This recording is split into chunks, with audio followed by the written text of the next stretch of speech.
I went to my grandmother's house every summer. The backyard had big weeping willows and wildflowers that grew like crazy. It was my magical kingdom. On hot days, I would run through the sprinklers and then collapse down on the ground, letting the sun beat down on my drenched body. After a while, I would reluctantly go back in the house, covered in dirt. I spent a lot of time by myself back then. Nighttime was the only time my older cousins and I played together. My father's family is Puerto Rican. Most of his relatives lived close by and visited often. Food was always on the stove and liquor overflowed. I loved listening to their loud voices, debating, arguing, making fun of each other. I never knew whether they were arguing or telling jokes. There was always lots of dancing. I loved sneaking out of bed to sit at the top of the stairs to watch them.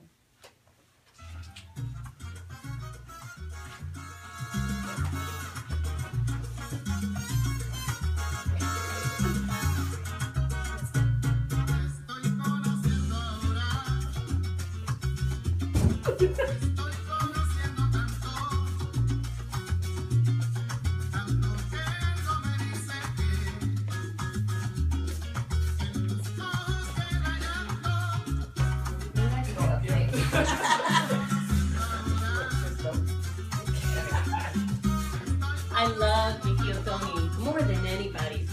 He was different. He was the only uncle that paid attention to us kids, and I could talk to him. No matter what the question, he answered it, honestly. The rest of the family, especially mi abuela, said, Mommy, children should be seen and not heard. But he wasn't like that. I thought my uncle knew everything. I mean, he'd been to places I'd never even heard of. He was funny, and he was fun. He took us out for ice cream and taught me to play dominoes, which we played to the death. He never let me win. I had to work for it. He and my titi Angelica lived with my grandmother, off and on for years. He was a military man and was overseas when she found out she was pregnant. She wanted to stay close to the family, so she moved in with Grandma. He sent me gifts from every port he landed in, and when he sent pictures, there were always exotic women walked around him. Titi Angelica didn't like that. The year I turned 7, he came home for good. It was the same year as cousin Lupe's quinceañera. Toda la familia estaba allí. Titi Lisette, mi primo Jose, everyone was there.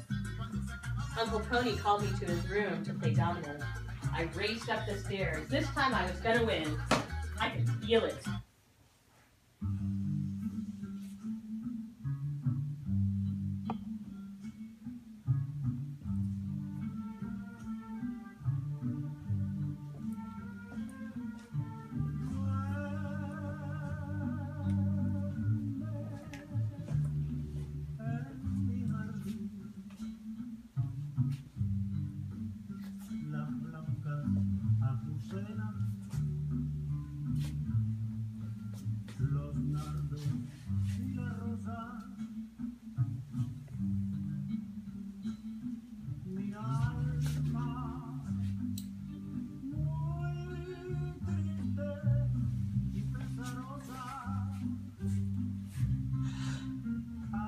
His hands smelled like rum and old aftershave. Now only a memory. His hands smell like rum and old aftershave. The smell suffocated me. I thought I would choke on it. Must have happened for a reason.